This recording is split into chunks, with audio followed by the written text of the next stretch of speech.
All right, so it's been a couple weeks since CHROMAKOPIA came out. I've had a little bit of time to sit with it, and today I'm going to be kind of ranking all the tracks here in a tier list. You know, it's YouTube. We got to do tier lists. Yeah, I will say, first off, this album has grown on me a lot. I liked it on a first listen, but I think it's slowly become one of my favorite Tyler records. I think it's better than Call Me If You Get Lost. I think it's close to Igor, to be honest. Is that a hot take? Maybe, but this thing is absolutely fantastic, so we're going to go through it. First track, of course, is Saint Chroma.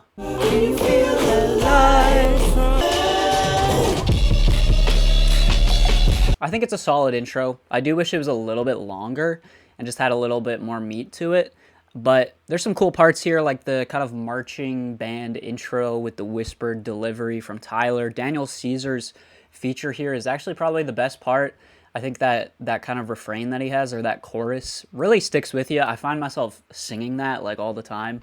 The drop goes crazy. The bass on that is insane. My one part that I don't love about this track is kind of Tyler's last verse. Something about the way his voice is treated and mixed on that verse just feels a bit scuffed and a little bit off, so I don't love it. It's a decent enough intro. For right now, I'm going to put it in B. I could see it moving down to C. It's solid, but it's not one of the best on this album. Next is Ratata. Diaper and a sippy cup. Yeah, this track's amazing. This one's gonna go pretty high. The beat on this is crazy. It's so eerie. I love Tyler's delivery on this track. He's got some of the best flows of the entire album on this song. Some really good bars.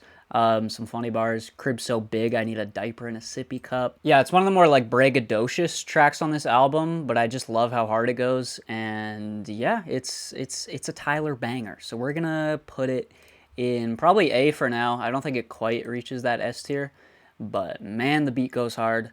That kind of like mosquito. It sounds like a mosquito to me, synth throughout the entire thing is really unsettling. Next track is Noid. Now this one has grown on me so much. I think I said in my first reaction that Noid felt a little bit messy and unorganized, but it's quickly become one of my favorites. The synth work here is crazy. I love the kind of off-kilter feel of this guitar riff, especially tying in with the lyrical content of how paranoid Tyler is, you know? There's just so many great moments in this track, like the piano that comes in at one point and just like builds the entire track out, adds this soulful element to the entire thing, is so nice. It's got a great kind of switch up towards the end. It doesn't feel as messy as I thought it did on that first reaction. There's some really cool ideas here. This one feels the most like Igor sonically as well, but I love the lyrical content here. Tyler just talking about how paranoid he is and how kind of being famous can get extra eyes on you that you don't always want. I don't always want to take a picture, you know? I kind of talked about in the first reaction how Chapel Roan obviously talked about kind of the same thing. So yeah, I like the lyrical themes. I think musically it's actually like stunning at points. So I'm going to put it in A for now. It's not one of my favorites, but I think it's really solid. So we'll put it in A. Next up is Darling I. Darling, I keep falling in love. Know if I can say. Yeah, it's a banger. I loved it on first listen. I still love it now. It does run a little bit long. Like the chorus or the vocal riffs that just keep happening towards the end of the track, I think are a little bit repetitive, and it could be cut a little bit shorter. But Tizo's feature on here is fantastic. His kind of presence throughout the entire track, just doing background vocals and really adding to this kind of like early 2000s Timbaland / Pharrell type R&B track is really nice. And dude, I love Tyler's vocals on here. I love the groove. I love the turnaround of forever's too long. So beautiful. A lot of themes lyrically here that are covered later on in the record as well. Tyler not wanting to be limited to one person, you know, not wanting to be committed. And yeah, there's a genuine feel to this track, an authenticity. And if you don't agree with his viewpoint, I don't think it really even matters, because you can just feel again, that authenticity coming through in this track. So I love it. Again, the ending is a little bit long, so I think it brings it down a little bit, but it's still going to go in A. Next up, we got Hey Jane. We got the news and I didn't know what to do. I didn't panic, I was comforting you. I love how like minimalistic this beat is. There's still a lot of really nice musical moments that stick in your head, but it's really minimal, and it really lets Tyler just do this storytelling on top of it. And it's lyrically one of the most hard-hitting tracks here, and one of the most introspective and reflective about just kind of not being ready to be a parent. So yeah, it kind of leaves it open-ended towards the end. Maybe is she gonna get an abortion? Are they gonna have the kid? It's left open-ended, but I really like the writing here and how Tyler writes from each kind of multiple perspective. It's kind of Kendrick-esque in that way. And yeah, it's just a really good storytelling track with a lot of maturity and a lot of perspective from Tyler. It's not one of my favorites. Dude, there's gonna be so many A's, I feel like. I'll change it at the end. I'll move it around at the end, but for now we're gonna put it in A. I Killed You is next. I killed you, taking you out. It's not a game full of shame, so we straighten. Dude, the horns that come in on this track are so crazy, dude. Oh my, it kind of has an old Tyler feel to it in terms of what's going on musically here. I completely got this track wrong, what it was about on the first listen. Apparently it's just about like his hair. Obviously this track isn't something I can really relate to, but I do get the kind of the pressure, I guess, that black people have in terms of keeping their hair nice, I guess. I guess like how important that is, and how self-conscious it can make people, and especially Tyler here, like he talks about that. Also how much confidence it can give you. But then I think at the end of the track here, he kind of just settles on leaving it natural, I guess, and just appreciating it in its natural state. So yeah, I feel like it obviously works as a track talking about that, his hair, but it also just works on a deeper level talking about just like loving yourself, right? And self-worth. So yeah, I think it's pretty solid. It's not one of the most like hard-hitting tracks on the album for me, but it is, again, one of the most like interesting thematically. We'll put it in B for now. Next up, we got Judge Judy. So I won't judge Judy. So obviously you have kind of the double entendre of Judge Judy, but then he won't judge this person named Judy, you know? It's a very sexual track. It's a lot more sexual than I initially thought when I first listened to it. Obviously the singing stands out as being kind of bad, to be honest. But there's something kind of sweet and innocent about the singing that I think actually kind of makes this track work. I've gone through stages of this track, like at first, off the first reaction, I really liked it. I went through a little bit where I'm like, the singing kind of sucks, you know? And now I feel like I'm back to a point where I'm like, I feel like the singing actually adds to kind of just the raw feel of this track. I mean, it's talking about very vulnerable things and very like human, just like natural things. And I think just stripping Tyler's vocals down to a very, again, human, natural thing, and it doesn't have to be all touched up and all perfect, I think it really adds to this track a lot. It's a strange one on this album for sure. I could see why the singing would kind of throw some people off. But here we go. I'm putting another one in A. This is turning out to be a pretty boring tier list because everything's an A. But we'll move stuff around, like I said. Next track is Sticky. Oh my god, dude. Sticky's the best. Lit ass bitch, step on me, pop shit. Sexy in this bitch, Tyler in this bitch, we talk this I don't miss fucking conversations. Dude, it's Sticky, man. It's Sticky. You guys know I love Sticky. I loved it on a first listen. It has remained one of my favorites. It's such a rambunctious, you know, you like that word? Rambunctious, bombastic, fun track. It's nasty. It's got a lot of attitude to it. It's got great features from Glorilla, Sexy Red, and Lil Wayne. All three of them kill it. Tyler kind of falls a little bit back into the shadows on this track because of how great these features are. But overall, I mean, it's one of my favorites. I said it off of first reaction that, like, yeah, this is one of the best Tyler tracks ever. There's points there where the beat gets so frenetic and so just huge that it's like honestly kind of jaw-dropping at points. It feels like it's not taking itself too seriously, but at the same time, it's seriously good as well. Produced fantastically. I love just, again, the raw energy of that track. So much fun to listen to, and it's a banger. So, yeah. It's S. It's easily S. Next up is Take Your Mask Off. Slat and pop back at the ops. I hope you find yourself. I hope you find yourself. Dude, the sample work on here, that snare is such a nice snare. I love the writing on here, of course. Tyler writing about these people that are putting on a front and not being their true selves. I think in the first reaction, I was like, is he writing about his parents maybe? I think that might still be the case, but it might also just be about this type of person in general. And then in the last verse, he kind of brings it in and talks about himself. So yeah, this one really ties into even the album art here of Tyler having that fake mask on. Take Your Mask Off, obviously. And I've seen a lot of like the live performances. He's been in that same kind of outfit with the mask, and then kind of taking it off. It's not like a new idea, you know, putting up a mask, but I think the way Tyler does it here is not as cheesy as it could be. Like, it could be super cheesy because it's been done a million times, this idea of having a mask, you know? Dream, I'm looking at you. Yeah, I think it's done in a really tasteful way. That chorus is so good. I hope you find yourself.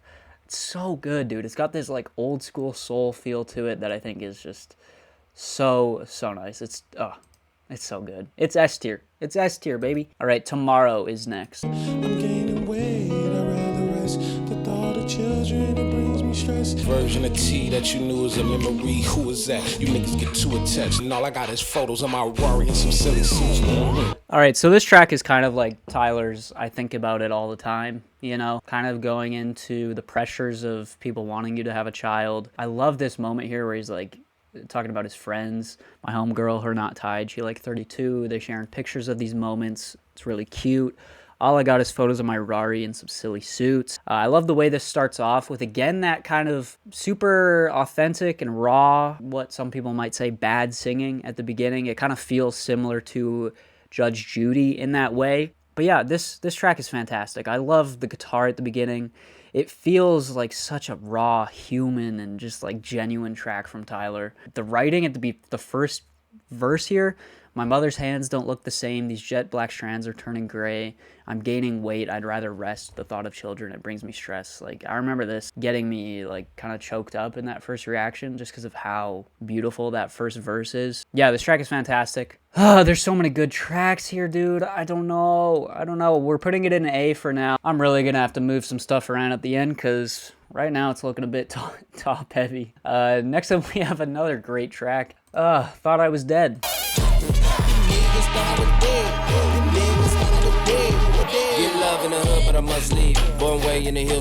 The percussion here is crazy. I don't wanna be down. That little chord gets me every time, dude. White boys mocking this shit and y'all mad at me, y'all can suck my dick. Dude, I love Tyler actually really matches Schoolboy Q's energy here really well. I didn't even realize until now, but like his flow here, it feels like a very different flow for Tyler. It's a little bit less like traditional, and it fits in this pocket that is a little bit more unexpected. And it even with like just the tone of his voice, again, he feels like he's matching Schoolboy Q's energy really well, or maybe Schoolboy Q was matching Tyler's energy. I don't know which verse came first. Whoa, bars! You hear that? Look at me. But yeah, this verse from Tyler is so good. The flows, dude. I feel like the lyrics maybe on this track aren't like the most mind-blowing of the entire album, but man, the production here, that chant is so energetic. It's a banger, man. I don't care that the lyrics are maybe a little bit repetitive in the chorus, like, and it's not like super touching on anything super new on the album. Like, it's kind of touching on stuff we've already talked about. But so yeah, it's going in S tier. I think it's fantastic. All right, next up we got Like Him.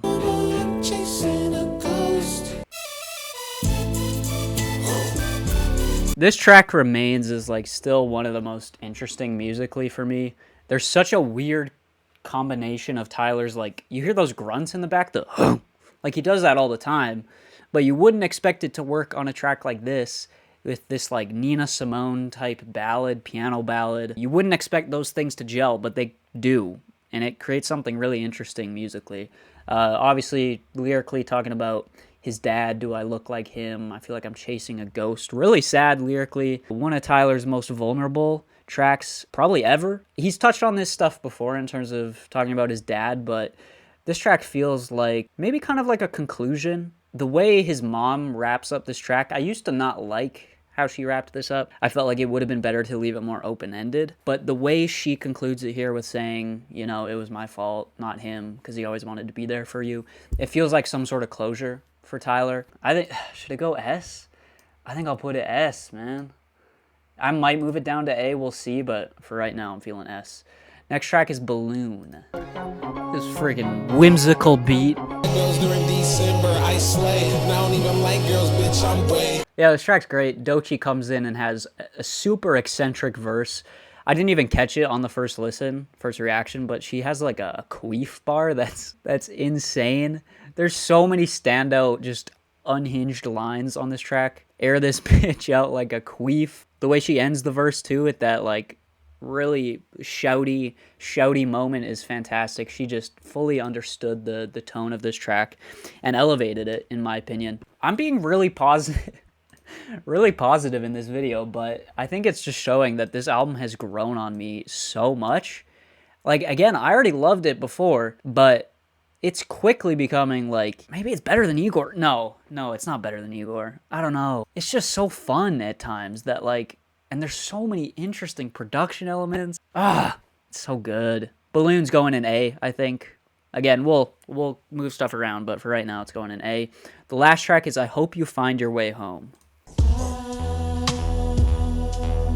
I need a hand. Can you squeeze the man? My shit spinning like a ceiling fan. No fights. The piano.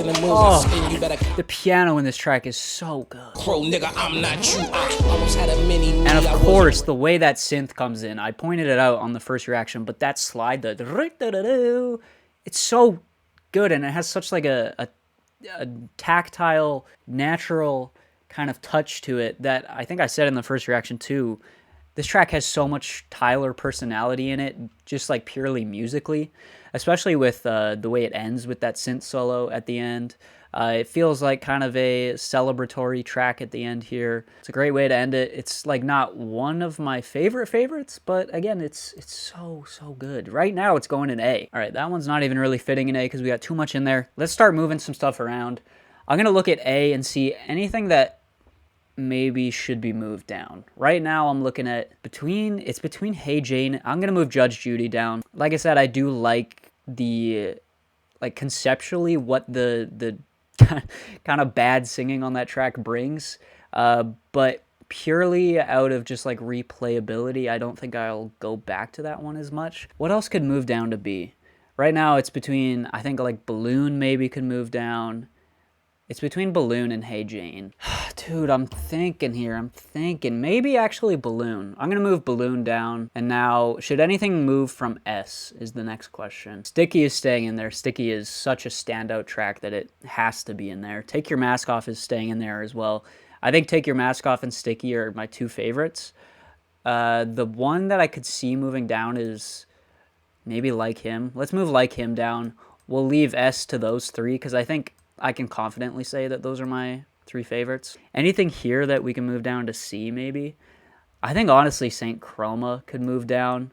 Like, it's an intro. It does its job, but I feel like it's just one of those tracks that you're not going to come back to that much. I think this is the tier list right here. I'm pretty happy with this. This looks fitting to me. Yeah, overall, I mean, like I've said in this video, this album is quickly growing on me, and don't be surprised if you see it pretty high on my year-end list. It feels like kind of a sequel to Igor, but it's not too, like, repetitive musically. Like, there's moments here that feel like Igor, yeah, like Noid. It feels completely different than Call Me If You Get Lost, if I'm being honest. I know I said in my initial reaction that lyrically it feels very similar to that album, but I think I disagree with my past self there. Like, it feels like a very different album from that. It feels, again, kind of like a sequel to Igor. Just fantastic production across the entire thing. Fantastic variety of flows from Tyler. Great features. The features are so good on this album. That's the tier list. Let me know your thoughts down below. Let me know if you heavily disagree with anything. I know Sticky is pretty, like, controversial for people. I see a lot of people hating it. I see a lot of people loving it. So I wouldn't be surprised if I see people saying to move Sticky down, but hopefully you guys enjoyed. If you did, leave a like, subscribe, and I will see you guys in the next video. Peace out.